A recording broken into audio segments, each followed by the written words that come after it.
नमस्कार दर्शकों, बहुत बहुत स्वागत है ਤੁਹਾਡੇ ਆਪਣੇ ਪ੍ਰੋਗਰਾਮ ਕੁਝ ਗੱਲਾਂ ਤੇ ਕੁਝ ਗੀਤ ਦੇ ਵਿੱਚ। ਦਰਸ਼ਕੋ, ਤੁਸੀਂ ਜਿਵੇਂ ਜਾਣਦੇ ਹੋ ਕਿ ਸਾਡੇ ਜਿਹੜੇ ਪਰਦੇਸੀ ਸੱਜਣ ਨੇ, ਸਾਡੇ ਦੋਸਤ ਨੇ ਜਿਹੜੇ ਕਿ ਕੁਝ ਕਾਰਨਾਵਸ਼ ਨੌਕਰੀ ਦੇ ਸਿਲਸਿਲੇ 'ਚ ਜਾਂ ਕਿਵੇਂ ਵੀ ਵਿਦੇਸ਼ ਜਾਂਦੇ ਨੇ ਤੇ ਸਾਡਾ ਉਹਨਾਂ ਨਾਲ ਇਹ ਵਾਅਦਾ ਹੈ ਤੇ ਸਾਡਾ ਫਰਜ਼ ਵੀ ਬਣਦਾ ਕਿ ਜਦੋਂ ਉਹ ਆਪਣੇ ਵਤਨ ਆਪਣੇ ਦੇਸ਼ ਲੌਟਣ ਵਾਪਸ ਆਉਣ ਤੇ ਅਸੀਂ ਉਹਨਾਂ ਦਾ ਸਵਾਗਤ ਕਰੀਏ।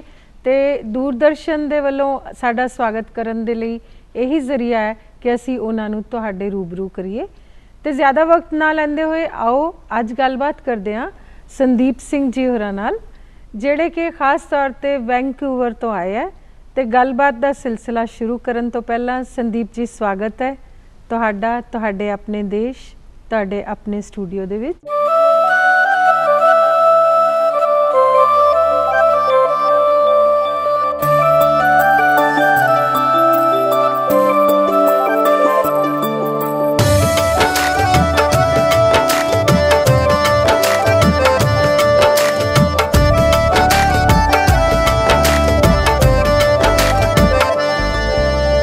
सब तो पहले जिहड़ी गल तुरदी है वो यही है, तुसी पढ़ाई कित्थे तकन कीती, इत्थे कित्थे तक पढ़े सी? सब तो पहला तां तुहानू ते डीडी पंजाबी दे जिन्ने भी दर्शक ने देखण वाले सारिआं नू संदीप सिंह वालों प्यार भरी ते लोई दे बुक्कल दे निग वर्गी निੱਘੀ सत श्री अकाल।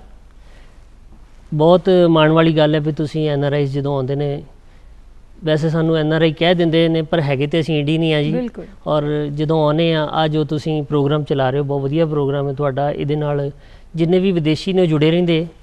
और मेरी जिंदगी का सफ़र शुरू होया बाहर दा जो मैं कहूँगा वो 2009 दे विच 2009 दे विच फर्स्ट टाइम मैं कैनेडा गया जदों मेरी इत्थे जो क्वालिफिकेशन सी वो मास्टर्स कीती सी मैं पॉइंट सिस्टम ते मैनू जाण दा मौका मिलिया ते सरी दे विच मैं जाके फर्स्ट टाइम उत्थे MMC की master in mass and communication, masters in mass and communication. ਉਹ ਜਦੋਂ ਤੁਸੀਂ ਪੜ੍ਹਾਈ ਕੀਤੀ ਸੀ ਉਦੋਂ ਤੁਹਾਡਾ ਕੋਈ ਨਾ ਕੋਈ ਟੀਚਰ ਤੇ ਹੋ ਰਿਹਾ ਹੋਵੇਗਾ ਕਿ ਮੈਂ ਇਹ ਪੜ੍ਹਨ ਤੋਂ ਬਾਅਦ ਇੱਥੇ ਨੌਕਰੀ ਕਰਾਂਗਾ ਜਾਂ ਕੁਝ ਕਰਾਂਗਾ। ਔਰ ਉਸ ਤੋਂ ਬਾਅਦ ਦੂਸਰਾ ਸਵਾਲ ਮੇਰਾ ਇਹ ਹੈ ਕਿ ਤੁਸੀਂ ਗੱਲ ਕੀਤੀ ਕਿ ਤੁਸੀਂ ਉੱਥੇ ਕੈਨੇਡਾ ਪੁਆਇੰਟ ਸਿਸਟਮ ਦੇ ਨਾਲ ਗਏ। ਥੋੜਾ ਜਿਹਾ ਆਮ ਦਰਸ਼ਕਾਂ ਦੀ ਜਾਣਕਾਰੀ ਬਾਰੇ ਇਹ ਜਾਨਣਾ ਚਾਹਾਂਗੇ ਕਿ ਇਹ ਪੁਆਇੰਟ ਸਿਸਟਮ ਕੀ ਸੀ? ਪੁਆਇੰਟ ਸਿਸਟਮ ਤੇ ਇਸ ਤਰ੍ਹਾਂ ਜੀ ਕੈਟੇਗਰੀਜ਼ ਨੇ, ਜਿਸ ਤਰ੍ਹਾਂ ਸਕਿੱਲ ਵਰਕਰ ਨੇ ਨੋਰਮਲੀ ਜਿਵੇਂ ਪਹਿਲਾਂ ਅੱਜ ਤੋਂ ਕੁਝ ਸਮੇਂ ਪਹਿਲਾਂ ਕੁਝ ਸਾਲ ਪਹਿਲਾਂ ਦੀ ਜੇ ਗੱਲ ਕਰੀਏ ਤਾਂ ਬਾਹਰ ਜਾਣ ਦੇ ਬੜੇ ਹੀ ਤਰੀਕੇ ਸੀਗੇ, ਉਲਟੇ ਸਿੱਧੇ ਤਰੀਕਿਆਂ ਦੇ ਨਾਲ ਬਾਹਰ ਜਾਂਦੇ ਸੀ, ਜਿੱਦਾਂ ਵਾਇਆ ਮਾਸਕੋ ਚਲੇ ਗਏ ਜਾਂ ਹੋਰ ਕਈਆਂ ਕੰਟਰੀਆਂ ਦੇ ਥਰੂ ਜਾਂਦੇ ਸੀ। ਔਰ ਪਤਾ ਨਹੀਂ ਸੀ ਲੱਗਦਾ, ਸੁਣਦੇ ਹੁੰਦੇ ਸੀ ਕਿ ਕੋਈ ਭੇਡਾਂ ਵਾਲੀ ਕਾਰ ਦੇ ਵਿੱਚ ਜਾਂ ਗੱਡੀਆਂ 'ਚ ਟਰੱਕਾਂ ਦੇ ਵਿੱਚ ਜਿਵੇਂ ਸਪਲਾਈ ਚੀਜ਼ਾਂ ਸਪਲਾਈ ਹੁੰਦੀਆਂ ਸੀ ਇਸ ਤਰ੍ਹਾਂ ਬੰਦੇ ਸਪਲਾਈ ਹੁੰਦੇ ਸੀਗੇ। ਪਰ ਹੁਣ ਜੋ ਸਿਸਟਮ ਗਵਰਨਮੈਂਟ ਨੇ ਚਲਾਇਆ ਬਹੁਤ ਹੀ ਵਧੀਆ, ਇੱਕ ਤਾਂ ਸਟੂਡੈਂਟ ਵੀਜ਼ੇ 'ਤੇ ਜਾਣ ਦੇ ਮੌਕੇ ਮਿਲ ਰਹੇ ਆ, ਉਸ ਤੋਂ ਇਲਾਵਾ ਵਰਕ ਪਰਮਿਟ ਆ। ਇਸੇ ਤਰ੍ਹਾਂ ਪੁਆਇੰਟ ਸਿਸਟਮ ਦੇ ਵਿੱਚ ਜੋ ਵੀ ਇੱਥੇ ਉਹਨਾਂ ਦੀ ਇੱਕ ਲਿਸਟ ਹੈ, ਉਸ ਕੈਟੇਗਰੀ ਦੇ ਵਿੱਚ ਜੋ ਬੰਦਾ ਕੁਆਲੀਫਾਈ ਕਰਦਾ ਹੈ ਉਹਨਾਂ ਨੂੰ ਉਹਨਾਂ ਦੇ ਪੁਆਇੰਟ ਦੇ ਅਕੋਰਡਿੰਗ, ਜਿਵੇਂ ਉਹਨਾਂ ਦੀ ਏਜ ਹੈ, ਉਹਨਾਂ ਦਾ ਜੋ ਵਰਕ ਹੈ, ਜੋ ਕੰਮ ਉਹ ਕਰਦੇ ਨੇ, ਉਹਦੇ ਅਕੋਰਡਿੰਗ ਉਹਨਾਂ ਨੂੰ ਉੱਥੇ ਉਸ ਕੈਟੇਗਰੀ 'ਚ ਜੋ ਕੁਆਲੀਫਾਈ ਕਰਦੇ ਨੇ, ਜੋ ਵੀ ਉਹਨਾਂ ਦੀਆਂ ਰਿਕੁਆਇਰਮੈਂਟਸ ਹੈ, ਅਤੇ ਉਹਨਾਂ ਨੂੰ ਜਾਣ ਦਾ ਮੌਕਾ ਮਿਲਦਾ ਹੈ।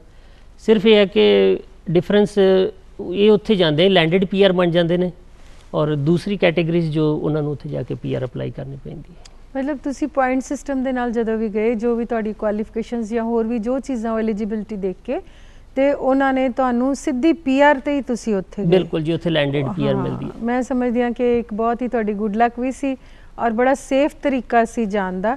ਜਿਵੇਂ ਕਿ ਤੁਸੀਂ ਦੱਸਿਆ ਕਿ ਸਾਡੇ ਬਹੁਤ ਹੀ ਪਿਆਰੇ ਪੰਜਾਬੀ ਭਰਾਵਾਂ ਨੂੰ ਹੁਣ ਤਾਂ ਭੈਣਾਂ ਵੀ ਜਾਣ ਲੱਗ ਗਈਆਂ ਕਿ ਉਹਨਾਂ ਨੂੰ ਬੜਾ ਦੁੱਖਦਾਈ ਗੱਲ ਹੈ ਇਹ ਕਹਿੰਦੇ ਹੋਏ ਕਿ ਜਿਵੇਂ ਤੁਸੀਂ ਦੱਸ ਰਹੇ ਹੋ ਕਿ ਭੇਡਾਂ ਬੱਕਰੀਆਂ ਦੀ ਤਰ੍ਹਾਂ ਵੀ ਟਰੀਟ ਕੀਤਾ ਗਿਆ, ਔਰ ਇੱਕ ਪੱਕਾ ਸੱਚ ਵੀ ਹੈ। ਤੇ ਅਸੀਂ ਵੀ ਇਹੀ ਗੁਜ਼ਾਰਿਸ਼ ਕਰਾਂਗੇ ਕਿ ਕਦੀ ਵੀ ਸਾਡੇ ਬੱਚਿਆਂ ਨੂੰ, ਸਾਡੇ ਭੈਣ ਭਰਾਵਾਂ ਨੂੰ ਅਜਿਹੀ ਦਿੱਕਤ ਨਾ ਆਏ ਤੇ ਉਹ ਜਦੋਂ ਵੀ ਜਾਣ ਸਹੀ ਤਰੀਕੇ ਨਾਲ। ਚਲੋ ਇਹ ਤੇ ਬਾਅਦ ਦੀ ਗੱਲ ਹੈ, ਲੇਕਿਨ ਹੁਣ ਜਦੋਂ ਸੰਦੀਪ ਜਹਾਜ਼ ਚੜ੍ਹ ਗਿਆ ਤੇ ਪਹੁੰਚ ਗਿਆ ਕੈਨੇਡਾ, ਉਸ ਵੇਲੇ ਕੀ ਵਾਪਰਿਆ? ਉਸ ਵੇਲੇ ਨੋਰਮਲੀ ਤਾਂ ਰਿਸ਼ਤੇਦਾਰ ਹੁੰਦੇ ਆ ਜੀ ਸਾਰਿਆਂ ਦੇ। ਮੈਂ ਫਸਟ ਟਾਈਮ ਜਦੋਂ ਜਾਣਾ ਸੀ ਤੇ ਮੇਰਾ ਐਕਚੁਅਲੀ ਸਾਡੀ ਫੈਮਿਲੀ ਦੇ ਵਿੱਚ ਮੈਂ ਪਹਿਲਾ ਲੜਕਾ ਜੋ ਬਾਹਰ ਗਿਆ, ਦੋਨੋਂ ਸਾਈਡਾਂ ਤੋਂ ਹੀ ਕੋਈ ਨਹੀਂ ਸੀ ਗਿਆ ਹੋਇਆ। ਤੇ ਮੈਂ ਜਾਣਾ ਸੀ, ਇੱਕ ਦਿਨ ਬੈਠੇ ਹੋਏ ਵੈਸੇ ਹੀ ਗੱਲ ਚੱਲ ਰਹੀ ਸੀ ਕਿ ਕੋਈ ਹੈ ਆਪਣਾ ਕਿਸੇ ਦਾ ਰਿਸ਼ਤੇਦਾਰ ਜੇ ਕੈਨੇਡਾ ਜਾਣਾ। ਮੈਂ ਇੱਕ ਅੰਕਲ ਸੁਣ ਰਹੇ ਸੀਗੇ ਬਜ਼ੁਰਗ, ਉਹ ਕਹਿੰਦੇ ਕੈਨੇਡਾ ਜਾਣਾ ਹੈ? ਮੈਂ ਕਿਹਾ ਹਾਂ ਜੀ। ਕਹਿੰਦੇ ਹੈਗਾ ਕੋਈ? ਮੈਂ ਕਿਹਾ ਕੋਈ ਨਹੀਂ। ਕਹਿੰਦੇ ਜੇ ਕੋਈ ਨਹੀਂ ਹੈਗਾ ਤਾਂ ਸਰੀ ਚੱਲ ਜਾ। ਸਰੀ ਇੱਕ ਦੂਸਰਾ ਪੰਜਾਬ ਹੈ ਜੋ ਦੁਨੀਆ ਦੇ ਵਿੱਚ ਪੂਰੇ ਵਰਲਡ ਦੇ ਵਿੱਚ ਪੰਜਾਬ ਤੋਂ ਬਾਅਦ ਜੇ ਪੰਜਾਬੀਆਂ ਦੀ ਆਬਾਦੀ ਕਿਤੇ ਹੈ ਤੇ ਉਹ ਸਰੀ ਦੇ ਵਿੱਚ ਵਸਦੇ ਨੇ ਪੰਜਾਬੀ। ਤੇ ਉੱਥੇ ਮੈਂ ਵੀ ਫਿਰ ਉਹਨਾਂ ਦੀ ਗੱਲ ਸੁਣ ਕੇ ਤੇ ਇੱਥੋਂ ਸਰੀ ਦੀ ਟਿਕਟ। ਜਦੋਂ ਤੁਸੀਂ ਸਰੀ ਦੀ ਗੱਲ ਕੀਤੀ, ਅਸੀਂ ਜਾਣਨਾ ਚਾਹਾਂਗੇ ਦਰਸ਼ਕਾਂ ਦੀ ਜਾਣਕਾਰੀ ਦੇ ਲਈ ਕਿ ਇਹ ਸਰੀ ਵੈਂਕੂਵਰ ਤੋਂ ਕਿੰਨੀ ਦੂਰ ਹੈ? ਸਰੀ ਵੈਂਕੂਵਰ ਤੋਂ ਕੁਛ 45 ਕੁ ਮਿੰਟ ਦੀ ਡਰਾਈਵ ਹੈ। ਵੈਂਕੂਵਰ ਤੇ ਸਰੀ ਦਾ ਇੰਨਾ ਕੁ ਡਿਫਰੈਂਸ ਹੈ। ਤੇ ਜਿਹੜੇ ਵੈਂਕੂਵਰ ਦਾ ਨਾਮ ਹੀ ਨਹੀਂ ਲੋਕ ਲੈਂਦੇ, ਸਰੀ ਹੀ ਕਹਿੰਦੇ, ਕਿਉਂਕਿ ਸਰੀ ਦੇ ਨਾਮ ਤੋਂ ਹੀ ਵੈਂਕੂਵਰ ਦਾ ਪਤਾ ਲੱਗਦਾ। ਜੇ ਕਹਿ ਦਿੰਦੇ ਆ ਸਰੀ ਰਹਿੰਦੇ ਆ ਤੇ ਨਾਲ ਹੀ ਉਹਨਾਂ ਨੂੰ ਸਮਝ ਲੱਗ ਜਾਂਦੀ ਵੀ ਵੈਂਕੂਵਰ ਤੋਂ ਆਏ ਆ। ਤੇ ਜੇ ਕੋਈ ਵੈਂਕੂਵਰ ਕਵੇ ਤੇ ਫਿਰ ਪੁੱਛਦੇ ਤੁਸੀਂ ਸਰੀ ਕਿਉਂ ਨਹੀਂ ਰਹਿੰਦੇ, ਕਿਉਂਕਿ ਪੰਜਾਬੀ ਜ਼ਿਆਦਾਤਰ ਸਰੀ ਦੇ ਵਿੱਚ ਹੀ ਵੱਸਦੇ ਨੇ। ਉੱਥੇ ਬੜਾ ਨਾਮ ਕਮਾਇਆ ਪੰਜਾਬੀਆਂ ਨੇ ਹਰ ਫੀਲਡ ਦੇ ਵਿੱਚ। ਜਦੋਂ ਵੀ ਕਿਸੇ ਨੇ ਜਾਣਾ ਹੈ ਉਹ ਸਰੀ ਦੀ ਟਿਕਟ ਤੇ ਨਹੀਂ ਵੈਂਕੂਵਰ ਦੀ ਲਏਗਾ। ਬਿਲਕੁਲ ਜੀ, ਵੈਂਕੂਵਰ ਦੀ ਟਿਕਟ। ਇਹ ਬਹੁਤ ਜ਼ਰੂਰੀ ਹੈ ਕਿ ਅਸੀਂ ਹੁਣ ਤੁਹਾਡੇ ਵਾਂਗੂ ਜਿਵੇਂ ਤੁਸੀਂ ਕਿਹਾ ਕਿ ਸਰੀ, ਤੇ ਕੱਲ ਸਾਡੇ ਬੱਚੇ ਜਾਂ ਦੋਸਤ ਜਾਣ ਤੇ ਕਹਿਣ ਸਰੀ ਦੀ ਟਿਕਟ ਦੇ ਦਿਓ, ਉਹ ਤਾਂ ਨਹੀਂ ਹੈ। ਸਿੱਧਾ ਵੈਂਕੂਵਰ ਦੀ ਟਿਕਟ ਲੈਣੀ ਪਏਗੀ ਤੇ ਵੈਂਕੂਵਰ ਤੋਂ ਤੁਸੀਂ ਸਰੀ ਜਾਓਗੇ। ਹੁਣ ਅੱਛਾ, ਤੁਸੀਂ ਗੱਲ ਕਰ ਰਹੇ ਸੀਗੇ ਕਿ ਜਿਸ ਤਰ੍ਹਾਂ ਨਾਰਮਲੀ ਹੁੰਦਾ ਹੈ ਕਿ ਜਦ ਤੁਸੀਂ ਬਾਹਰ ਜਾਂਦੇ ਹੋ ਤਾਂ ਤੁਸੀਂ ਸਭ ਤੋਂ ਪਹਿਲੇ ਹੀ ਦੇਖਦੇ ਹੋ ਵੀ ਅੱਗੋਂ ਸਾਨੂੰ ਰਿਸੀਵ ਕੌਣ ਕਰੇਗਾ ਜਾਂ ਅੱਗੇ ਆਪਣਾ ਕਿਹੜਾ ਠਿਕਾਣਾ ਹੈ। ਤੇ ਤੁਸੀਂ ਪਹਿਲੇ ਹੀ ਜ਼ਿਕਰ ਕਰ ਦਿੱਤਾ ਕਿ ਤੁਹਾਡਾ ਉੱਥੇ ਕੋਈ ਰਿਸ਼ਤੇਦਾਰ ਨਹੀਂ ਸੀ, ਤੇ ਫਿਰ ਜਹਾਜ਼ ਤੋਂ ਉਤਰਨ ਤੋਂ ਬਾਅਦ ਕੀ ਵਾਪਰਿਆ? ਜਦੋਂ ਉੱਥੇ ਉਤਰਨ ਤੋਂ ਬਾਅਦ ਇੱਕ ਵਾਰ ਤਾਂ ਦੇਖਿਆ ਵੀ ਕਿੱਥੇ ਆ ਗਏ ਆ, ਤੇ ਸਾਰਾ ਖੁਸ਼ੀ ਵੀ ਸੀ, ਇੱਕ ਚਾਅ ਵੀ ਸੀ ਵੀ ਕੈਨੇਡਾ ਜਾ ਰਹੇ ਹਾਂ, ਕਿਉਂਕਿ ਕੈਨੇਡਾ ਇੱਕ ਉਹ ਕੰਟਰੀ ਹੈ ਵੀ ਹਰ ਇੱਕ ਦਾ ਸੁਪਨਾ ਹੈ। ਚਾਹੇ ਮੈਂ ਸਿਰਫ ਇੰਡੀਆ ਦੀ ਗੱਲ ਨਹੀਂ ਕਰ ਰਿਹਾ, ਕਿਸੇ ਹੋਰ ਕੰਟਰੀ ਦੇ ਵਿੱਚ ਵੀ ਜੋ ਵਸ ਰਹੇ ਨੇ, ਕਾਫੀ ਲੋਕਾਂ ਨਾਲ ਗੱਲਬਾਤ ਕਰਨ ਦਾ ਮੌਕਾ ਮਿਲਿਆ। ਕੋਈ ਆਸਟ੍ਰੇਲੀਆ ਹੈ, ਇੰਗਲੈਂਡ ਹੈ, ਉਹਨਾਂ ਦੀ ਕੋਸ਼ਿਸ਼ ਵੀ ਇਹੀ ਵੀ ਅਸੀਂ ਕੈਨੇਡਾ ਪਹੁੰਚੀਏ। ਪਤਾ ਨਹੀਂ ਕੈਨੇਡਾ ਦੇ ਵਿੱਚ ਉਹਨਾਂ ਕੰਟਰੀਆਂ 'ਚ ਤਾਂ ਮੈਂ ਵਿਜ਼ਿਟ ਨਹੀਂ ਕੀਤਾ ਵੀ ਉਹਨਾਂ ਨੂੰ ਕੀ ਫ਼ਰਕ ਨਜ਼ਰ ਆਉਂਦਾ ਹੈ ਜਦੋਂ ਕਹਿ ਰਹੇ ਆ ਵੀ ਅਸੀਂ ਕੈਨੇਡਾ ਜਾਈਏ। ਇੱਕ ਸੁਪਨਿਆਂ ਦਾ ਦੇਸ਼ ਹੈ। ਤੇ ਉੱਥੇ ਉਤਰਨ ਤੋਂ ਬਾਅਦ ਬਸ ਐਂ ਲੱਗਾ ਵੀ ਜਿਵੇਂ ਜ਼ਿੰਦਗੀ ਦੀ ਜੋ ਦੌੜ ਸੀ ਉਹ ਖਤਮ ਹੋ ਗਈ ਹੈ। ਐਕਚੁਅਲੀ ਸ਼ੁਰੂ ਹੋਈ ਉੱਥੋਂ, ਪਰ ਐਂ ਲੱਗ ਰਿਹਾ ਸੀ ਵੀ ਜੋ ਸੁਪਨੇ ਸੀ ਉਹ ਪੂਰੇ ਹੋ ਗਏ, ਇੱਥੇ ਪਹੁੰਚ ਗਏ ਹਾਂ। ਤੇ ਸਾਰਾ ਕੁਝ ਇੱਕ ਵਾਰੀ ਲਾਈਫ ਨੇ ਉੱਥੇ ਸਟਾਪ ਲੈ ਲਿਆ ਸੀ। ਬਾਹਰ ਨਿਕਲ ਕੇ ਆਪਣਾ ਸਮਾਨ ਵਗੈਰਾ ਲਗੇਜ ਚੱਕਿਆ ਤੇ ਟੈਕਸੀ ਵਾਲੇ ਨੂੰ ਪੁੱਛਿਆ ਕਿ ਸਰੀ ਜਾਣਾ ਹੈ। ਕਹਿੰਦੇ ਜੀ ਬੈਠੋ। ਚਲੇ ਗਏ ਸਰੀ ਜਾ ਕੇ ਫਿਰ ਉਹਨਾਂ ਪੁੱਛਿਆ ਵੀ ਹੁਣ ਦੱਸੋ ਕਿੱਥੇ ਜਾਣਾ, ਕਿਉਂਕਿ ਆਪਾਂ ਜਿਵੇਂ ਹੁਣ ਜਲੰਧਰ ਤੋਂ ਅੰਮ੍ਰਿਤਸਰ ਜਾਣਾ ਹੈ ਤੇ ਕਹਿ ਦਈਦਾ ਜੀ ਅੰਮ੍ਰਿਤਸਰ, ਉੱਥੇ ਜਾ ਕੇ ਪੁੱਛੀਦਾ ਵੀ ਇਸ ਚੌਂਕ 'ਚ ਜਾਣਾ ਹੈ। ਤੇ ਉਹ ਕਹਿੰਦੇ ਵੀ ਹੁਣ ਕਿੱਥੇ ਜਾਣਾ ਹੈ। ਮੈਂ ਕਿਹਾ ਜੀ ਪਤਾ ਕੋਈ ਨਹੀਂ ਗਾ ਕਿੱਥੇ ਜਾਣਾ, ਜਿੱਥੇ ਤੁਹਾਨੂੰ ਠੀਕ ਲੱਗਦਾ ਹੈ ਉੱਥੇ ਡ੍ਰੌਪ ਕਰ ਦਿਓ। ਇੱਕ ਮੋਟਲ ਸੀਗਾ, ਉਹਨਾਂ ਨੇ ਉੱਥੇ ਮੈਨੂੰ ਡ੍ਰੌਪ ਕਰਤਾ। ਉਸ ਤੋਂ ਬਾਅਦ 3 ਦਿਨ ਮੈਂ ਉੱਥੇ ਰਿਹਾ ਉਸ ਮੋਟਲ ਦੇ ਵਿੱਚ। ਫਾਈਨਲੀ ਜੋ ਕਲੀਨ ਅਪ ਕਰਦੇ ਨੇ ਉਹ ਆਪਣੇ ਸੀਗੇ ਉੱਥੇ। ਜੇਬ 'ਚ ਪੈਸੇ ਸੀ ਤੁਹਾਡੇ ਉਸ ਵੇਲੇ? ਪੈਸੇ ਜੀ ਬਿਲਕੁਲ, ਕਿਉਂਕਿ ਜਦੋਂ ਤੁਸੀਂ ਪੁਆਇੰਟ ਸਿਸਟਮ ਤੇ ਜਾਂਦੇ ਹੋ ਤੇ ਇਹ ਗਵਰਨਮੈਂਟ ਵੱਲੋਂ ਉਹਨਾਂ ਦਾ ਰੂਲ ਹੈ ਵੀ ਤੁਹਾਨੂੰ ਮਿਨੀਮਮ ਜਿਹੜਾ ਵਾ ਤੁਹਾਡੀ ਜੇਬ 'ਚ $5000 ਹੋਣਾ ਚਾਹੀਦਾ ਹੈ। ਉਸ ਤੋਂ ਇਲਾਵਾ ਜੇ ਤੁਸੀਂ ਐਕਸਟਰਾ ਲੈ ਕੇ ਜਾਣਾ ਚਾਹੁੰਦੇ ਤਾਂ ਉਹ ਅਲੱਗ। ਉੱਥੇ ਫਿਰ ਮੋਟਲ 'ਚ ਜਾ ਕੇ ਸਟੇ ਕੀਤਾ। 3 ਦਿਨ ਬਾਅਦ ਉਹਨਾਂ ਨੇ ਪੁੱਛਿਆ, ਕਹਿੰਦੇ ਵੀ ਤੁਸੀਂ ਕਿੰਨੇ ਦਿਨ ਹੋਰ ਰਹਿਣਾ ਇੱਥੇ? ਉਹ ਆਪਣੇ ਸੀਗੇ ਲੜਕੇ ਰਿਸੈਪਸ਼ਨ ਤੇ। ਮੈਂ ਕਿਹਾ ਕੋਈ ਪਤਾ ਨਹੀਂ, ਜਿੰਨੇ ਦਿਨ ਕਿ ਨਹੀਂ ਗੱਲ ਬਣਦੀ ਇੱਥੇ ਰਹਿਣਾ। ਫਿਰ ਉਹਨਾਂ ਥੋੜ੍ਹੀ ਬਹੁਤ ਮੇਰੀ ਡਿਟੇਲ ਲੈ ਕੇ, ਤੇ ਜਿਵੇਂ ਇੱਥੇ ਰੂਮ ਆਪਾਂ ਲੈਂਦੇ ਰੈਂਟ ਤੇ ਉੱਥੇ ਬੇਸਮੈਂਟ ਕਹਿ ਦਿੰਦੇ ਆ ਜੀ। ਕਹਿੰਦੇ ਤੁਸੀਂ ਵੀਰ ਜੀ ਜਿੰਨੇ 'ਚ ਇੱਥੇ ਰੋਜ਼ ਦਾ ਰੈਂਟ ਪੇ ਕਰ ਰਹੇ ਹੋ ਇੰਨੇ 'ਚ ਤੁਹਾਨੂੰ ਬੇਸਮੈਂਟ ਮਿਲ ਜਾਣੀ ਹੈ, ਤੁਸੀਂ ਬੇਸਮੈਂਟ ਲੈ ਲਓ। ਤੇ ਮੈਂ ਕਿਹਾ ਜੀ ਬੇਸਮੈਂਟ ਕਿੱਥੋਂ ਲਈਏ? ਫਿਰ ਉਹ ਲੈ ਕੇ ਗਏ। ਉਹ ਪਲੰਬਰ ਦਾ ਕੰਮ ਕਰਦੇ ਸੀ ਤੇ ਉਹਨਾਂ ਦੇ ਕੋਈ ਬ੍ਰਦਰ, ਉਹ ਕਹਿੰਦੇ ਵੀ ਕੱਲ੍ਹ ਹੀ ਮੇਰੇ ਬ੍ਰਦਰ ਕਿਸੇ ਦੀ ਬੇਸਮੈਂਟ ਠੀਕ ਕਰਕੇ ਆਏ, ਤਾਂ ਕਹਿ ਰਹੇ ਸੀ ਵੀ ਤਾਂ ਹੀ ਠੀਕ ਕਰਾਈਏ ਵੀ ਅਸੀਂ ਰੈਂਟ 'ਤੇ ਦੇਣੀ ਹੈ, ਜਲਦੀ ਠੀਕ ਕਰ ਦਿਓ। ਉੱਥੇ ਜਾ ਕੇ ਉਹਨਾਂ ਨਾਲ ਜਦੋਂ ਗੱਲ ਕੀਤੀ ਤੇ ਉਹ ਕਹਿੰਦੇ ਵੀ ਠੀਕ ਹੈ ਅਸੀਂ ਦੇ ਦਿੰਦੇ ਹਾਂ। ਚਲੋ ਸਮਾਨ ਉੱਥੇ ਰੱਖਿਆ ਤੇ ਇਹਨਾਂ ਨੇ ਇੰਟਰੋਡਿਊਸ ਕਰਾਇਆ। ਕਹਿੰਦੇ ਜੀ ਇਹ ਸਾਡੇ ਰਿਲੇਟਿਵ ਹੈ, ਇੰਡੀਆ ਤੋਂ ਆਏ ਆ ਤੇ ਇਹਨਾਂ ਨੇ ਇੱਥੇ ਰਹਿਣਾ। ਉਹਨਾਂ ਵੀ ਕਹਿਤਾ ਜੀ ਓਕੇ ਆ। ਥੋੜ੍ਹੀ ਦੇਰ ਬਾਅਦ ਜਦੋਂ ਮੈਨੂੰ ਉੱਥੇ ਡਰੋਪ ਕਰਕੇ ਚੱਲ ਗਏ ਤੇ ਫਿਰ ਉਹਨਾਂ ਨੇ ਪੁੱਛਿਆ, ਕਹਿੰਦੇ ਸਾਨੂੰ ਪਤਾ ਹੈ ਵੀ ਬਾਹਰ ਲਹੂ ਚਿੱਟਾ ਹੋ ਜਾਂਦਾ ਪਰ ਇੰਨੀ ਜਲਦੀ ਨਹੀਂ ਹੁੰਦਾ, ਵੀ 3 ਦਿਨਾਂ 'ਚ ਕਿੱਥੋਂ ਹੋ ਗਿਆ, ਵੀ ਅਜੇ 3 ਦਿਨ ਹੋਏ ਆ। ਤੇ ਇਹ ਕੋਈ ਰਿਸ਼ਤੇਦਾਰ ਇਸ ਤਰ੍ਹਾਂ ਦਾ ਨਹੀਂ ਵੀ 3 ਦਿਨਾਂ 'ਚ ਹੀ ਘਰੋਂ ਕੱਢ ਦੂਗਾ। ਇਹਦਾ ਮਤਲਬ ਇਹ ਹੈ ਵੀ ਤੁਸੀਂ ਇਹਨਾਂ ਦੇ ਰਿਸ਼ਤੇਦਾਰ ਨਹੀਂ ਹੋ, ਪਰ ਸਾਨੂੰ ਵੈਸੇ ਦੱਸ ਦਿਓ ਵੀ ਤੁਹਾਡਾ ਪਾਸਪੋਰਟ ਵਗੈਰਾ ਦਿਖਾ ਦਿਓ, ਕਿਉਂਕਿ ਅੱਜ ਕੱਲ੍ਹ ਆਈਡੈਂਟੀਟੀ ਚੈੱਕ ਹੋ ਗਈ। ਉਹਨਾਂ ਚੈੱਕ ਕਰਕੇ ਮੈਨੂੰ ਉੱਥੇ ਰੂਮ ਦਿੱਤਾ। ਉੱਥੋਂ ਫਿਰ ਕੰਮ ਸ਼ੁਰੂ ਹੋ ਗਿਆ। ਉਸ ਰਾਤ ਨੀਂਦ ਆ ਗਈ ਘਰ ਛੱਡ ਕੇ, ਤੇ ਤੁਸੀਂ ਇੱਕ ਬੇਗਾਨੇ ਦੇਸ਼ ਦੇ ਵਿੱਚ, ਕੋਈ ਤੁਹਾਡਾ ਆਪਣਾ ਨਹੀਂ ਸੀ ਤੇ ਇੱਕ ਬੇਸਮੈਂਟ ਦੇ ਵਿੱਚ ਤੁਸੀਂ ਸੁੱਤੇ ਹੋਏ ਸੀ ਜਾਂ ਸੌਣ ਦੀ ਕੋਸ਼ਿਸ਼ ਕਰ ਰਹੇ ਸੀ? ਪਹਿਲੀ ਗੱਲ ਤਾਂ ਕੋਸ਼ਿਸ਼ ਹੀ ਕਰ ਰਹੇ ਸੀ, ਕਿਉਂਕਿ ਦਿਨ ਰਾਤ ਦਾ ਫਰਕ ਹੈ ਤੇ ਨੀਂਦ ਉਸ ਹਿਸਾਬ ਨਾਲ ਅਜੇ ਐਡਜਸਟ ਨਹੀਂ ਸੀ ਹੋਈ। ਦੂਸਰਾ ਸਫ਼ਰ ਸੀ ਤੇ ਤੀਸਰਾ ਖੁਸ਼ੀ ਸੀ ਵੀ ਪਹੁੰਚ ਗਏ ਹਾਂ, ਹੁਣ ਕੋਈ ਚੱਕਰ ਨਹੀਂ। ਤੇ ਪਹਿਲੀ ਰਾਤ ਤੇ ਬਸ ਫੋਨਾ ਫਾਨੀ ਚੱਲਦੀ ਰਹੀ ਉੱਥੇ। ਵੀ ਪਹੁੰਚ ਗਿਆ ਮੈਂ ਜੀ, ਠੀਕ ਹੈ। ਔਰ ਜਿਸ ਤਰ੍ਹਾਂ ਤੁਸੀਂ ਪੁੱਛਿਆ ਇਸ ਤਰ੍ਹਾਂ ਹੀ ਘਰਦਿਆਂ ਨੇ ਵੀ ਸਭ ਕੁਝ ਪੁੱਛਿਆ, ਖਾ ਲਿਆ ਬੇਟਾ, ਕੀ ਕੀਤਾ ਹੈ ਨਾ। ਤੇ ਉਸ ਤੋਂ ਬਾਅਦ ਉਹਨਾਂ ਨੇ ਪਹਿਲੇ ਦਿਨ ਨਾਲ ਹੀ ਕਹਿਤਾ ਸੀ, ਪੰਜਾਬੀ ਸੀਗੇ ਆਪਣੇ, ਕਹਿੰਦੇ ਵੀ ਅੱਜ ਦੀ ਰੋਟੀ ਕਾਕਾ ਖਵਾ ਦਾਂਗੇ ਤੇ ਸਵੇਰੇ ਸਮਾਨ ਲਿਆ ਦਾਂਗੇ, ਵੀ ਕੱਲ੍ਹ ਤੋਂ ਆਪਣਾ ਇੰਤਜ਼ਾਮ ਕਰ ਲਿਓ, ਕਿਤੇ ਇੰਡੀਆ ਵਾਲਾ ਹਿਸਾਬ ਨਾ ਸਮਝੋ ਵੀ ਹੁਣ ਅੰਕਲ ਕੋ ਰੋਟੀਆਂ ਖਾਣੀਆਂ।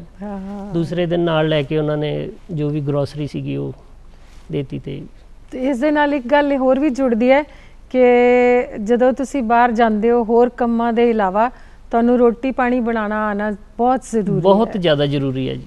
ਜਿਵੇਂ ਤੁਹਾਨੂੰ ਉਹਨਾਂ ਨੇ ਰਾਸ਼ਨ ਲਿਆ ਦਿੱਤਾ ਸੀ, ਤੁਸੀਂ ਨਹੀਂ ਬਣਾ ਸਕਦੇ ਤੇ ਬੜਾ ਮੁਸ਼ਕਿਲ ਸੀ। ਬਿਲਕੁਲ ਜੀ, ਮੈਂ ਵੀ ਰਾਸ਼ਨ ਲਿਆ ਕੇ ਰੱਖ ਲਿਆ, ਬਣਾਉਣੀ ਮੈਨੂੰ ਵੀ ਨਹੀਂ ਸੀ ਆਉਂਦੀ। ਓਹੋ, ਹਾਂ ਹਾਂ। ਬਸ 2-4 ਦਿਨ ਤੇ ਬ੍ਰੈਡ ਨਾਲ ਕੰਮ ਚਲਾਇਆ। ਉਸ ਤੋਂ ਬਾਅਦ ਫਿਰ ਕੰਮ ਦੀ ਤਲਾਸ਼ ਸ਼ੁਰੂ ਹੋਈ, ਔਰ ਉਹ ਕੰਮ ਜਿਹੜਾ ਸੀਗਾ ਉਹ ਉੱਥੇ ਜੌਬ ਲੱਭਣੀ ਵਿਦਆਊਟ ਰੈਫਰੈਂਸ ਸਭ ਤੋਂ ਔਖਾ ਹੋ ਸੀਗਾ। ਰੂਮ ਤਾਂ ਮਿਲ ਗਿਆ, ਰੋਟੀ ਵੀ ਮਿਲ ਜਾਣੀ ਸੀ, ਪਰ ਕੰਮ ਦਾ ਬਹੁਤ ਮੁਸ਼ਕਿਲ ਸੀਗਾ। ਪਹਿਲੇ 2 ਦਿਨ ਇੱਕ ਉੱਥੇ ਟਰੱਕ ਵਾਸ਼ ਸੀਗਾ, ਉੱਥੇ ਜਾ ਕੇ 2 ਦਿਨ ਟਰੱਕ ਵਾਸ਼ ਕੀਤੇ। 2 ਦਿਨਾਂ ਤੋਂ ਬਾਅਦ ਉੱਥੇ ਇੱਕ ਕੈਮੀਕਲ ਇਸ ਤਰ੍ਹਾਂ ਦਾ ਯੂਜ਼ ਕਰਦੇ ਸੀ ਵੀ ਐਲਰਜੀ ਸੀਗੀ ਉਹ ਤੋਂ ਮੈਨੂੰ, ਉਹ ਛੱਡਿਆ ਕੰਮ। ਫਿਰ ਪੁੱਛਿਆ, ਜੂਨ ਜੁਲਾਈ ਦਾ ਮਹੀਨਾ ਸੀਗਾ, ਉੱਥੇ ਬੇਰੀ ਦਾ ਬਹੁਤ ਹੈ, ਜਿਵੇਂ ਸਟ੍ਰਾਬੇਰੀ, ਬਲੂਬੇਰੀ, ਤੇ ਫਾਰਮਰ 'ਚ ਹਾਂਜੀ ਤੁੜਵਾਈ ਹੁੰਦੀ ਹੈ। ਤੇ ਬੇਰੀ ਵਾਲੇ ਲੈ ਗਏ ਨਾਲ, ਕਹਿੰਦੇ ਜੀ ਅੱਜ ਤੁਹਾਨੂੰ ਖੇਤਾਂ ਦੀ ਸੈਰ ਕਰਾਉਂਦੇ ਆ। ਉਹਦੇ 'ਚ ਜ਼ਿਆਦਾ ਲੇਡੀਜ਼ ਜਾਂਦੀਆਂ ਨੇ, ਬਜ਼ੁਰਗ ਜਾਂਦੇ ਆ। ਤੇ ਮੈਨੂੰ ਉਹਨਾਂ ਨੇ ਸਵੇਰੇ ਅਰਲੀ ਮਾਰਨਿੰਗ ਪਿਕ ਕੀਤਾ ਕੋਈ 4:30 ਵਜੇ, ਤੇ ਉਸ ਤੋਂ ਬਾਅਦ ਪਿਕ ਕਰਦੇ ਗਏ 6 ਵਜੇ ਤੱਕ ਉਹਨਾਂ ਨੇ ਬੰਦੇ ਪਿਕ ਕਰਨੇ ਸੀਗੇ। ਸ਼ਾਮ ਨੂੰ ਫਿਰ ਡਰੋਪ ਕਰਨ ਦੀ ਵਾਰੀ ਆਈ ਤੇ ਸਭ ਤੋਂ ਲੇਟ ਮੈਨੂੰ ਡਰੋਪ ਕੀਤਾ। ਕਹਿੰਦੇ ਵੀ ਇਹਨਾਂ ਨੇ ਤਾਂ ਘਰ ਜਾ ਕੇ ਰੋਟੀਆਂ ਬਣਾਉਣੀਆਂ, ਤੁਸੀਂ ਇਕੱਲੇ ਹੋ, ਤੁਹਾਨੂੰ ਬਾਅਦ 'ਚ ਡਰੋਪ ਕਰ ਦਾਂਗੇ। 2 ਦਿਨ ਉਹ ਕੰਮ ਕੀਤਾ। ਤੀਸਰੇ ਦਿਨ ਕੈਲਕੂਲੇਸ਼ਨ ਕੀਤੀ ਵੀ 14 ਘੰਟੇ ਲਾ ਕੇ ਤੇ $40 ਮਿਲਦੇ ਆ ਤੇ ਕੀ ਫਾਇਦਾ। ਫਿਰ ਉਹੀ 14 ਘੰਟੇ ਰੈਜ਼ੂਮੇ ਡਰੋਪ ਕਰਨ ਚਲਾਏ, ਆਪਣਾ ਬਾਇਓਡਾਟਾ ਬਣਾ ਕੇ। ਤੀਸਰੇ ਦਿਨ ਫਿਰ 14 ਘੰਟੇ ਮੈਂ ਆਪਣੇ ਰੈਜ਼ੂਮੇ ਡਰੋਪ ਕੀਤੇ, ਔਰ ਫਾਈਨਲੀ ਮੈਨੂੰ ਫਸਟ ਜੋਬ ਮੇਰੀ ਇੱਕ ਬਹੁਤ ਹੀ ਵਧੀਆ ਜੋਬ ਸੀ ਸ਼ੌਪ ਦੇ ਵਿੱਚ, ਉੱਥੇ ਮਿਲ ਗਈ। ਉਸ ਤੋਂ ਬਾਅਦ ਫਿਰ ਚੱਲਦਾ ਰਿਹਾ ਇਸ ਸਿਲਸਿਲਾ। ਇੱਕ ਦਿਨ ਫਿਰ ਉੱਥੇ ਉੱਥੋਂ ਦੇ ਜੋ ਮੀਡੀਆ ਦੇ ਬਾਬਾ ਬੋਰਡ ਕਹਿੰਦੇ ਵੈਸੇ ਉਹਨਾਂ ਨੂੰ ਜੀ, ਸਰਦਾਰ ਸੁਖਦੇਵ ਸਿੰਘ ਢਿੱਲੋਂ, ਉਹਨਾਂ ਦੇ ਰੇਡੀਓ ਸਟੇਸ਼ਨ ਨੇ ਉੱਥੇ, ਉਹਨਾਂ ਦੇ ਨਾਲ ਮੁਲਾਕਾਤ ਹੋਈ। ਰੇਡੀਓ ਪੰਜਾਬ ਤੋਂ ਸੀਗੇ, ਉਹ ਮੇਰੇ ਨਾਲ ਜਿਉਂ ਗੱਲਬਾਤ ਕੀਤੀ ਤੇ ਕਹਿੰਦੇ ਵੀ ਇਹ ਤੇਰੇ ਲਈ ਜਗ੍ਹਾ ਸਹੀ ਨਹੀਂ ਗੀ। ਉਹਨਾਂ ਨੇ ਪਿਕ ਕਰ ਲਿਆ ਜੀ ਉੱਥੋਂ। ਤੇ ਬਸ ਫਿਰ ਐਂ ਲੱਗਾ ਵੀ ਹੁਣ ਸਾਰਾ ਸਰੀਆ ਆਪਣਾ, ਹੁਣ ਸਰੀ 'ਚ ਕੋਈ ਵੀ ਆਵੇ ਤੇ ਪਹਿਲਾਂ ਕਹਿੰਦਾ ਵੀ ਜੇ ਨਵਾਂ ਬੰਦਾ ਤੇ ਜੀ ਮੇਰੇ ਕੋਲ ਆਇਆ, ਕੋਈ ਗੱਲ ਹੀ ਨਹੀਂ। ਸੰਦੀਪ, ਸਾਨੂੰ ਜ਼ਿਕਰ ਕੀਤਾ ਸੀ ਤੁਹਾਡੇ ਕਿਸੇ ਦੋਸਤ ਨੇ ਕਿ ਉਹਨਾਂ ਦਾ ਬੇਟਾ ਜਦੋਂ ਉੱਥੇ ਕਿਸੇ ਪ੍ਰੋਬਲਮ 'ਚ ਸੀ, ਬਿਮਾਰ ਸੀ, ਔਰ ਤੁਸੀਂ ਸਭ ਤੋਂ ਪਹਿਲੇ ਬੰਦੇ ਸੀ ਜਿਨ੍ਹਾਂ ਨੇ ਕਿ ਉਹਦਾ ਪੂਰਾ ਖਿਆਲ ਰੱਖਿਆ। ਇਹ ਮੈਨੂੰ ਲੱਗਦਾ ਹੈ ਕਿ ਆਪਣੇ ਪੰਜਾਬੀਆਂ ਦੇ ਖੂਨ 'ਚ ਵੀ ਹੈ ਕਿ ਅਸੀਂ ਕਿਸੇ ਨੂੰ ਜਦੋਂ ਵੀ ਕਿਸੇ ਤਕਲੀਫ 'ਚ ਦੇਖਦੇ ਹਾਂ ਤੇ ਮਦਦ ਕਰਦੇ ਹਾਂ, ਔਰ ਖ਼ਾਸ ਤੌਰ 'ਤੇ ਪਰਦੇਸ ਵਿੱਚ ਬੈਠ ਕੇ ਜੇ ਅਸੀਂ ਆਪਣੇ ਦੋਸਤਾਂ ਦੀ ਜਾਂ ਆਪਣਾ ਉਹਨਾਂ ਦੇ ਪਰਿਵਾਰ ਦੇ ਕਿਸੇ ਮੈਂਬਰ ਦੀ ਮਦਦ ਕਰਦੇ ਹਾਂ ਤੇ ਸ਼ਾਇਦ ਉਸ ਤੋਂ ਵੱਡਾ ਰਿਵਾਰਡ ਤੇ ਅਵਾਰਡ ਕੋਈ ਨਹੀਂ ਹੁੰਦਾ। ਔਰ ਉਸ ਦੇ ਲਈ ਅਸੀਂ ਬਿਲਕੁਲ ਤੁਹਾਡੇ ਸ਼ੁਕਰਗੁਜ਼ਾਰ ਵੀ ਹਾਂ, ਔਰ ਉਮੀਦ ਕਰਦੇ ਹਾਂ ਕਿ ਤੁਸੀਂ ਆਪਣਾ ਅਜਿਹਾ ਕੰਮ ਅੱਗੋਂ ਵੀ ਕਦੀ ਕਿਸੇ ਨੂੰ ਜ਼ਰੂਰਤ ਪਏ ਤੇ ਸੰਦੀਪ ਜੀ ਉੱਥੇ ਵੈਂਕੂਵਰ ਸਰੀਂ 'ਚ ਹੈਗੇ ਆ। ਤੇ ਫਿਰ ਹੁਣ ਸਫ਼ਰ ਤੁਹਾਡਾ ਸ਼ੁਰੂ ਹੋ ਗਿਆ, ਥੋੜੀ ਜੀ ਕਮਾਈ ਵੀ ਆਣੀ ਸ਼ੁਰੂ ਹੋ ਗਈ, ਤੁਸੀਂ ਉੱਥੇ ਸੈਟਲ ਵੀ ਹੋ ਗਏ। ਤੇ ਫਿਰ ਜੋ ਗੱਲ ਹੁੰਦੀ ਹੈ ਕਿ ਮੁੰਡਾ ਜਵਾਨ ਹੋ ਗਿਆ ਤੇ ਘਰ ਵਿਆਹ ਦੀ ਗੱਲ ਹੁੰਦੀ ਹੈ, ਥੋੜਾ ਜਿਹਾ ਉਹਦੇ ਬਾਰੇ। ਬਿਲਕੁਲ ਜੀ, ਸੈਟਲਮੈਂਟ ਤੋਂ ਬਾਅਦ ਜਾਂਦੇ ਇਹੀ ਸੀ ਵੀ ਹੁਣ ਤੇ PR ਵੀ ਮਿਲ ਗਈ ਹੈ ਤੇ ਬਾਹਰ ਵੀ ਪਹੁੰਚ ਗਏ ਹਾਂ। ਤੇ ਵਿਆਹ ਦੀ ਗੱਲ ਕਰੀਏ, ਫਿਰ 2 ਸਾਲ ਵੈਸੇ ਟਾਈਮ ਨਿਕਲਿਆ, ਗੁਜ਼ਰਿਆ। 2 ਸਾਲ ਬਾਅਦ ਫਿਰ ਮੈਰਿਜ ਹੋ ਗਈ ਮੇਰੀ ਇੱਥੇ ਇੰਡੀਆ 'ਚ ਆ ਕੇ। ਮੈਰਿਜ ਕਰਾਈ ਸੀ 2 ਸਾਲ ਐਰਕੀ ਫਰਵਰੀ 'ਚ 2 ਸਾਲ ਹੋਣੇ ਵਿਆਹ ਨੂੰ। ਇੱਥੇ ਆ ਕੇ ਫਿਰ ਇਹ ਲੜਕੀ ਦੀ ਫੈਮਿਲੀ ਵੀ ਸਾਰੀ ਉੱਥੇ ਸੀਗੀ। ਗੋਰੀ ਨਾਲ ਤੇ ਨਹੀਂ ਕਰਾਇਆ? ਨਹੀਂ ਜੀ ਨਹੀਂ, ਗੋਰੀ ਨਾਲ ਨਹੀਂ ਕਰਾਇਆ। ਘਰਦਿਆਂ ਨੇ ਜਾਂਦੇ ਹੀ ਕਹਿਤਾ ਸੀ ਵੀ ਵਿਆਹ ਕਰ ਦਈਏ, ਵਿਆਹ ਕਰ ਦਈਏ। ਜਦੋਂ ਉਹ ਇੱਦਾਂ ਕਹਿਣਾ ਸ਼ੁਰੂ ਕਰ ਦਿੰਦੇ ਆ ਤੇ ਫਿਰ ਬੰਦਾ ਗੋਰੀ ਬਾਰੇ ਨਹੀਂ, ਜ਼ਿਆਦਾਤਰ ਜਿਹੜੀਆਂ ਗੋਰੀਆਂ ਦੇ ਨਾਲ ਵਿਆਹ ਕਰਦੇ ਆ ਨਾ ਉਹ PR ਦੇ ਲਈ ਕਰਦੇ ਆ। ਬਿਲਕੁਲ ਜੀ, ਉੱਥੇ ਸੈਟਲ ਹੋਣ ਲਈ ਗੋਰੀਆਂ ਨਾਲ ਵਿਆਹ ਕਰਦੇ ਨੇ। ਆਪਣੇ ਲੜਕੇ ਬਹੁਤ ਇੰਡੀਅਨ, ਵੈਸੇ ਉਧਰ ਦੇ ਬੋਰਨ ਬੱਚੇ ਆ ਜੋ, ਉਹ ਕੋਈ ਉਹਨਾਂ ਨੂੰ ਫਰਕ ਨਹੀਂ ਗਾ, ਉਹ ਕਰ ਲੈਂਦੇ ਨੇ।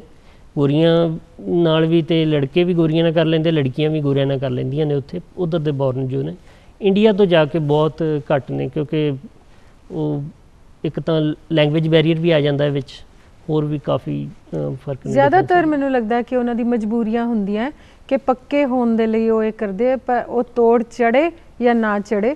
ਤੇ ਮੈਨੂੰ ਇਹ ਲੱਗਦਾ ਸੰਦੀਪ, ਬਹੁਤ ਸਾਰੇ ਨੌਜਵਾਨਾਂ ਨਾਲ ਮਿਲਣਾ ਵੀ ਹੁੰਦਾ ਹੈ ਤੇ ਗੱਲਬਾਤ ਵੀ ਹੁੰਦੀ ਹੈ। ਉਹ PR ਜਦੋਂ ਮਿਲ ਜਾਂਦੀ ਹੈ ਨਾ, ਤੁਸੀਂ ਤਾਂ PR ਲੈ ਕੇ ਗਏ ਸੀ, ਤੇ ਉਹ PR ਮਿਲਣੇ ਨੂੰ ਕਿਸੇ ਬਹੁਤ ਵੱਡੀ ਲੋਟਰੀ ਤੋਂ ਘੱਟ ਨਹੀਂ ਸਮਝਦੇ ਕਿ ਔਰ ਫਿਰ PR ਲੈਣ ਦੇ ਲਈ, ਕਿਉਂਕਿ ਇੱਕ ਵਾਰੀ ਜਦੋਂ ਘਰਦਿਆਂ ਨੇ ਪੈਸਾ ਧੇਲਾ ਲਗਾ ਕੇ ਭੇਜ ਦਿੱਤਾ ਹੁੰਦਾ ਤੇ ਬੱਚਿਆਂ ਦੀ ਵੀ ਇਹ ਖੁਆਇਸ਼ ਹੁੰਦੀ ਹੈ ਕਿ ਕਿਸੇ ਵੀ ਤਰ੍ਹਾਂ ਦੇ ਨਾਲ ਅਸੀਂ ਇੱਥੇ ਹੁਣ ਰਹਿ ਜਾਈਏ, ਵਾਪਸ ਨਾ ਪਰਤੀਏ। ਤੇ ਉਸ ਦੇ ਲਈ ਉਹਨਾਂ ਨੂੰ ਅਜਿਹੇ ਬਹੁਤ ਸਾਰੇ ਕਦਮ ਉਠਾਉਣੇ ਪੈਂਦੇ ਆ। ਤੇ ਅਸੀਂ ਜਾਣਨਾ ਚਾਹਾਂਗੇ ਅਜਿਹੇ ਨੌਜਵਾਨਾਂ ਦੇ ਬਾਰੇ, ਕਿਉਂਕਿ ਤੁਸੀਂ ਉਹਨਾਂ ਨਾਲ ਵਿਚਰਦੇ ਹੋ, ਉਹਨਾਂ ਦੀ ਮਨੋਸਥਿਤੀ ਉੱਥੇ ਕੀ ਹੁੰਦੀ ਹੈ ਤੇ ਉਹਨਾਂ ਨੂੰ ਕੀ ਕਰਨਾ ਪੈਂਦਾ। ਦੇਖੋ ਜੀ, ਵੈਸੇ ਪੰਜੇ ਉਂਗਲਾਂ ਇੱਕੋ ਜਿਹੀਆਂ ਨਹੀਂ ਹੁੰਦੀਆਂ, ਪਰ ਫਿਰ ਵੀ ਕਾਫੀ ਹੱਦ ਤੱਕ ਸਾਰੀਆਂ ਕੰਟਰੀਆਂ ਦੇ ਵਿੱਚ ਹੀ ਸਟੂਡੈਂਟਸ ਦਾ ਜਿਹੜਾ ਜ਼ਿਆਦਾ ਸ਼ੋਸ਼ਣ ਹੁੰਦਾ ਹੈ। ਜੇ ਕੋਈ ਕੱਚੇ ਨੇ, ਜੇ 2 ਨੰਬਰ 'ਚ ਗਏ ਹੋਏ ਨੇ, ਜਿਵੇਂ ਉੱਥੇ ਜਾ ਕੇ ਕੋਈ ਟੂਰਿਸਟ ਵੀਜ਼ੇ ਤੇ ਗਏ ਨੇ, ਉੱਥੇ ਰਿਫਿਊਜੀ ਕੇਸ ਲਾਤਾ, ਜਾਂ ਉਹਨਾਂ ਦਾ ਤੇ ਚਲੋ ਜ਼ਿਕਰ ਹੀ ਜੇ ਆਪਾਂ ਕਰਾਂਗੇ ਤੇ ਸ਼ਾਇਦ ਸ਼ਾਮਾਂ ਪੈ ਜਾਣਗੀਆਂ।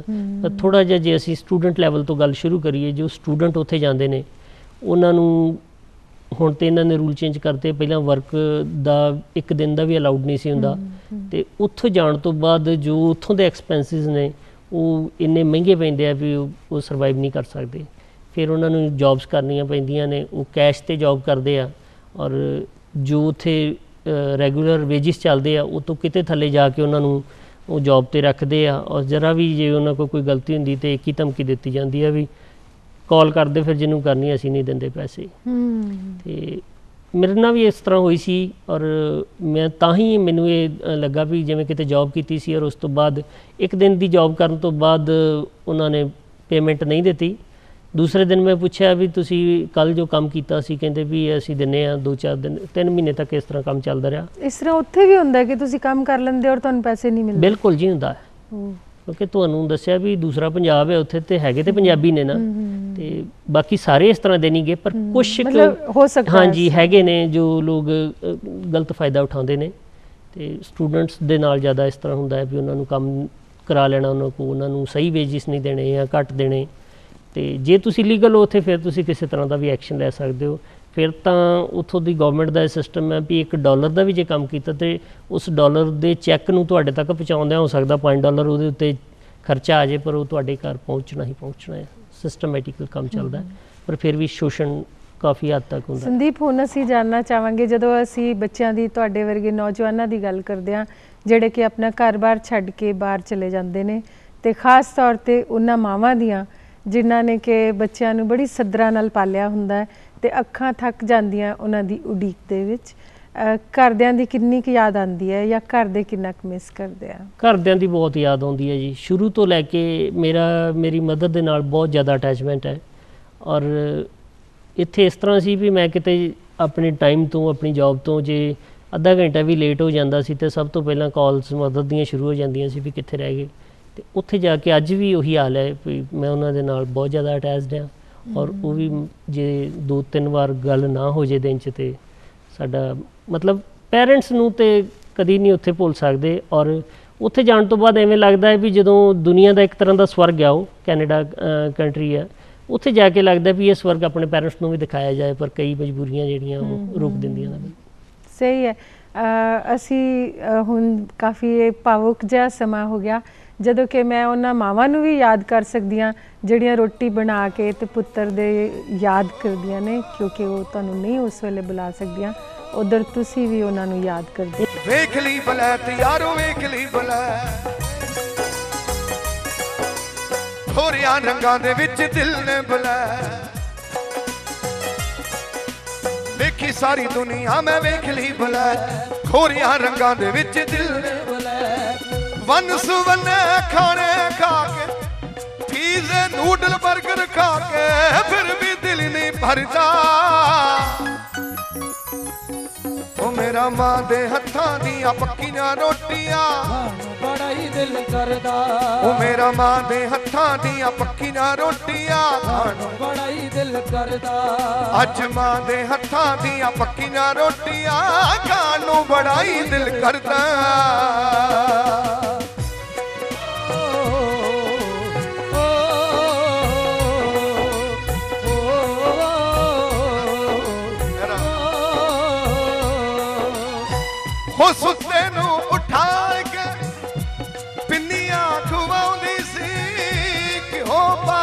दुध दा गिलास भी पियाउंदी सी, ठब्बे च परौंठे पा के तोरदी सी कालज नूं, हो ठब्बे च परौंठे पा के तोरदी सी कालज नूं। जदों मैं हुंदा सी पढ़दा दोस्तो, जदों मैं हुंदा सी पढ़दा, मेरा मां दे हत्थां दियां पक्कियां रोटियां खाणों बड़ा ही दिल करदा। अज मां दे हत्थां दियां पक्कियां रोटियां खाणों बड़ा ही दिल करदा। ਤੇ ਮੈਂ ਇੱਕ ਗੱਲ ਹੋਰ ਐਡ ਕਰਨਾ ਚਾਹਾਂਗਾ। ਇੱਕ ਵਾਰ ਉੱਥੇ ਲੜਕਾ ਸਾਡਾ ਨੋ ਨਹੀਂ ਸੀ ਲਾਗੇ ਰਹਿੰਦਾ ਸੀ, ਤੇ ਉਹ ਕਾਰ ਲੈ ਕੇ ਆਇਆ, ਬ੍ਰੈਂਡ ਨਿਊ ਕਾਰ ਲੈ ਕੇ ਆਇਆ, ਤੇ ਆ ਕੇ ਬਸ ਇੱਦਾਂ ਬੈਠ ਗਿਆ। ਮੈਂ ਪੁੱਛਿਆ ਵੀ ਕੀ ਗੱਲ ਹੈ? ਕਹਿੰਦਾ ਕਾਰ ਲੈ ਕੇ ਆਇਆ ਨਵੀਂ। ਮੈਂ ਕਿਹਾ ਵੀ ਤੂੰ ਤਾਂ ਐਂ ਗੱਲ ਕਰ ਰਿਹਾ ਜਿੱਦਾਂ ਕਾਰ ਦਾ ਐਕਸੀਡੈਂਟ ਕਰਕੇ ਆਇਆ, ਨਵੀਂ ਨਹੀਂ ਲੈ ਕੇ ਆਇਆ। ਕਹਿੰਦਾ ਵੀਰ ਜੀ ਇੰਡੀਆ ਦੇ ਵਿੱਚ ਸਾਈਕਲ ਲਿਆ ਹੁੰਦਾ ਨਾ, ਇਹਦੇ ਨਾਲੋਂ ਜ਼ਿਆਦਾ ਖੁਸ਼ੀ ਹੋਣੀ ਸੀ। ਕਹਿੰਦਾ ਇੱਥੇ ਕਾਰ ਲੈ ਕੇ ਵੀ ਇਹ ਹਾਲ ਹੈ ਵੀ ਮੈਂ ਕੋਈ ਫੈਮਿਲੀ ਮੈਂਬਰ ਨਹੀਂ ਹੈਗਾ, ਤੇ ਮੈਨੂੰ ਸਮਝ ਨਹੀਂ ਆ ਰਹੀ ਵੀ ਕੋਈ ਖੁਸ਼ੀ ਵਾਲੀ ਗੱਲ ਨਹੀਂ। ਇਸੇ ਤਰ੍ਹਾਂ ਇੱਕ ਹੋਰ ਗੱਲ ਹੋਈ ਸੀ, ਕਿਤੇ ਬੇਸਮੈਂਟ ਦੇਖਣ ਗਏ ਸੀਗੇ ਅਸੀਂ, ਤੇ ਜਦੋਂ ਉਹਨਾਂ ਦੇ ਘਰ ਗਏ ਤੇ ਕਹਿੰਦੇ ਜੀ ਬੈਠੋ, ਬੈਠ ਗਏ। 10 ਮਿੰਟ ਬਾਅਦ ਮੈਂ ਕਿਹਾ ਵੀ ਰੂਮ ਦਿਖਾਓ ਤੁਸੀਂ। ਕਹਿੰਦੇ ਬਸ ਦਿਖਾਉਂਦੇ ਹਾਂ 2-4 ਮਿੰਟ ਹੋਰ। ਫਿਰ ਬੈਠੇ ਰਹੇ, 10 ਮਿੰਟ ਫਿਰ ਬੀਤ ਗਏ, ਚਾਹ ਲੈ ਆਏ, ਚਾਹ ਪੀਣ ਲੱਗ ਗਏ। ਫਾਈਨਲੀ ਅੱਧੇ ਘੰਟੇ ਬਾਅਦ ਮੈਂ ਪੁੱਛ ਲਿਆ ਕਿ ਕੀ ਗੱਲ ਹੈ, ਰੂਮ ਦੀ ਚਾਬੀ ਨਹੀਂ ਹੈਗੀ ਜਾਂ ਦਿਖਾਉਣਾ ਨਹੀਂ, ਕੀ ਪ੍ਰੋਬਲਮ ਹੈ?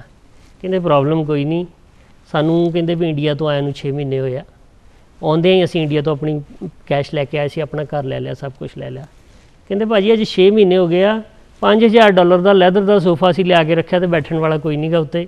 ਕਹਿੰਦਾ ਮੈਨੂੰ ਇੰਨੀ ਖੁਸ਼ੀ ਹੋ ਰਹੀ ਹੈ ਇਹ ਦੇਖ ਕੇ ਵੀ ਤੁਸੀਂ ਇਹਦੇ 'ਤੇ ਬੈਠੇ ਹੋ, ਤੇ ਮੈਂ ਚਾਹੁੰਦਾ ਵੀ ਥੋੜ੍ਹੀ ਦੇਰ ਹੋਰ ਬੈਠੋ। ਇਹ ਹਾਲ ਹੈ ਉੱਥੇ ਜਿਹੜੇ ਲੋਕ ਵਿਦਆਊਟ ਫੈਮਲੀਜ਼ ਉੱਥੇ ਰਹਿ ਰਹੇ ਨੇ ਜਾਂ ਇਕੱਲੇ ਨੇ। ਸੰਦੀਪ ਬਹੁਤ ਹੀ ਅੱਛੀਆਂ, ਬਹੁਤ ਹੀ ਵਧੀਆ ਤੁਸੀਂ ਗੱਲਾਂ ਕੀਤੀਆਂ। ਬਲਕਿ ਉਹ ਜਿਹੜੇ ਕਈ ਵਾਰੀ ਕਹਿਣਾ ਨਹੀਂ ਚਾਹੀਦਾ ਕਿ ਕੁਛ ਅਜਿਹੇ NRIs ਵੀ ਆਉਂਦੇ ਆ ਜਿਹੜੇ ਕਿ ਸਿਰਫ ਅੰਗਰੇਜ਼ ਬਣਨ ਦਾ ਜਾਂ ਉਸ ਤਰ੍ਹਾਂ ਦਾ, ਪਰ ਤੁਸੀਂ ਬਹੁਤ ਹੀ ਸਾਦਗੀ ਦੇ ਨਾਲ ਬਹੁਤ ਹੀ ਪਿਆਰ ਭਰੀਆਂ ਗੱਲਾਂ ਕੀਤੀਆਂ, ਤੇ ਸਟੂਡੀਓ 'ਚ ਆਉਣ ਦੇ ਲਈ ਅਸੀਂ ਤੁਹਾਡਾ ਬਹੁਤ ਬਹੁਤ ਸ਼ੁਕਰੀਆ ਕਰਦੇ ਹਾਂ। ਤੇ ਫਿਰ ਵੀ ਜਦੋਂ ਆਓ ਜ਼ਰੂਰ ਦਰਸ਼ਨ ਦਿਓ, ਦੂਰਦਰਸ਼ਨ ਤੁਹਾਡਾ ਇੰਤਜ਼ਾਰ ਕਰੇਗਾ। ਥੈਂਕ ਯੂ ਜੀ, ਇੱਕ ਵਾਰ ਫਿਰ ਸਾਰੇ ਹੀ ਦਰਸ਼ਕਾਂ ਦਾ ਤੇ ਤੁਹਾਡਾ ਬਹੁਤ ਬਹੁਤ ਧੰਨਵਾਦ। चिट्ठी गे नी चिट्ठी गे हंजुआ ना लिखी गे, दूर बदना तो रहिंदा मेरा लाल, आखी मेरे सोने पुत नू नी, आखी मेरे सोने चन नू, तेरी मां दा बुरा ए चन्ना हाल, आखी मेरे जिउण जोगे नू।